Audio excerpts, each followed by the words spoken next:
Okay, hi everybody. This is Michael Tucker, and I'm here with Scott Peoples. We are two of the organizers for Republicans for Harris, North Carolina, and want to thank you so much for tuning into our quick little video here.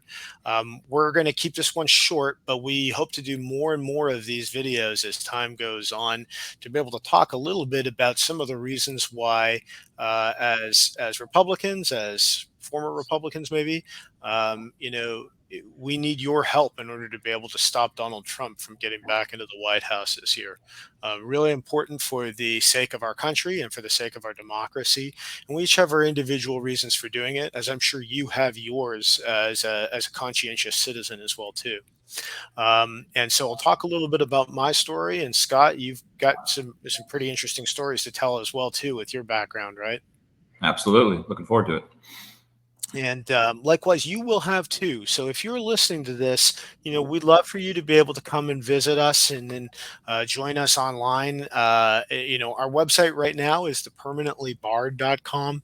Let me see if I can throw this up into a banner here at some point in this.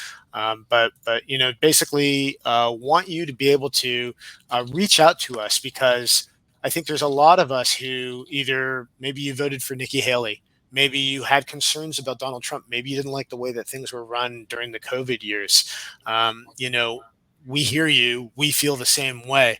And we know that we can do better. And frankly, of the two candidates, Kamala Harris is the better candidate to be able to look after the needs of the country and at the very least, to make sure that we have an election in 2028 and beyond that we can participate in freely, which is one of the founding principles that this country was founded on. So just adding it in here, right? It's thepermanentlybarred.com is the website that you can go to. We'll probably be updating that as well if you're watching this after this was recorded. My background in the last election was actually working on the board of the Mecklenburg County Republican Party that serves here in the Charlotte, North Carolina area. And so, I'll really heavily involved working with candidates, helping them get elected and working on all the technology needs. But, after Donald Trump started talking about using bleach to try and cure COVID, and we had that whole fiasco where the RNC convention was supposed to happen in Charlotte and then wasn't supposed to happen in Charlotte because he didn't want to follow COVID-19 safety protocols to protect people like you and me and our kids from getting sick. Well, that's just not acceptable. That's something that we expect better of from our leaders. So that's part of the reason why I was dissatisfied with the party and kind of their willingness to let that slide. And wow, all the different things that happened since January 6th, since some of the criminal charges. I mean, where do I begin, Scott? I mean, you must have quite a bit of stories yourself too, right? Oh yeah, Michael. So just a little bit about my background. I grew up in a very strong Republican family. My parents to this day are Trump supporters. So still, I'm sure, like a lot of families, the Trump era has kind of made politics something you don't talk about at Thanksgiving dinner anymore. But I grew up with Rush Limbaugh on the radio and Bill O'Reilly on the TV every single day. And grew up, my very first election was for George W. Bush. So, voted for Bush, voted for McCain, voted for Romney, and then voted for John Kasich in the 2016 North Carolina primaries. But I'd like to say been never Trump since the beginning, and now a former Republican, still looking to help build back the party so I can vote, for a John McCain style Republican. But that's kind of what the John McCain version of the Republican Party is what I always was drawn to, starting with the strong defense and, kind of a global foreign policy, American being the leader in the world. I am a big defender and proponent of the NATO alliance. So I joined ROTC in college in 2006, in Army ROTC, and graduated in 2009, and was stationed what was once Fort Bragg, now Fort Liberty, which is what got me to North Carolina. And I was stationed there from 2009 to 2014. And definitely the Republican Party, rightfully or wrongly, was kind of the party of the military when I was in. It seemed like the majority of the military was conservative, and I can see that with Trump, that has Hmm. gone the other way, and a lot of military people and veterans have been turned off, rightfully so, by Trump, and Hmm. the military and veteran community is starting to be about 50-50, which when I was in, it seemed to be about 75-25 for Republicans. But, they were Hmm. always the party that spoke highly of the judicial system, the FBI, the CIA.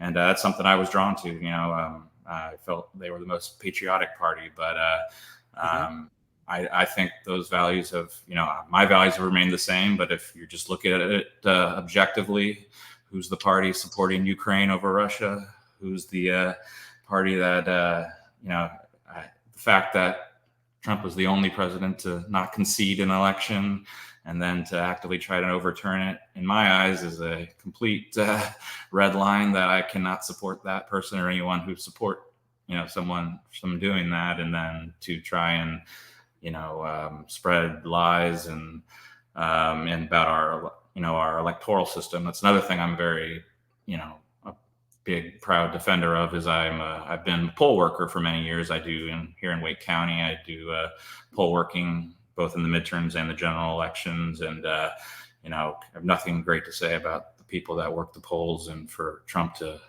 spread lies about poll workers cheating for Democrats is just despicable. And so, yeah, everything that I thought the Republican Party stood for in the John McCain kind of Mitt Romney days is what Joe Biden and Kamala Harris are defending now. So my values didn't change. So I'm going to stick with what my values are. And if that's now being defended by the Democratic Party, then that's where Yeah. until And just confirming, right? Are you a Republican or unaffiliated or a I Democrat now? yeah. So I'm actually. I was after Trump got elected in 2016, I became unaffiliated, and then after January 6th, I registered as a Democrat in protest, kind of. So I am Mhm. right now a registered Democrat, but my goal is to go back to unaffiliated, and who knows, where the future holds. But yeah, after Yeah. January 6th, I said there's only in the fact that he wasn't impeached and that they are nominating him again for a third time. I said that party is long Well, gone to me. that's a real problem, right? Is like when you Yeah, look at the party as a whole, it's not just Trump, it's the RNC leadership downward that's allowing him to be able to get away with this. And absolutely.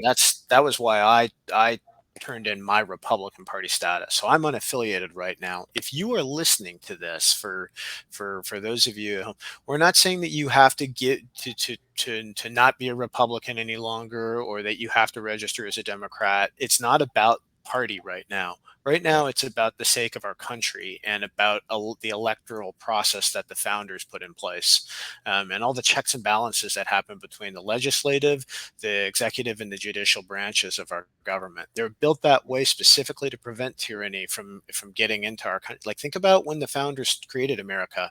All of the other countries in the world were either ruled by monarchs or ruled by dictators. That's not what we want to go back to. We have been the shining light on the hill, as Ronald Reagan had said, for all those years, for our country to be kind of the pinnacle for other countries to look at for democracy. And so I want to encourage you, if you're hearing this, you're not alone. There are other people. Scott and I have met a lot of them afterwards. A lot of really talented elected officials who have held some really high profile positions. Scott, who are some of the names that we were with here last week?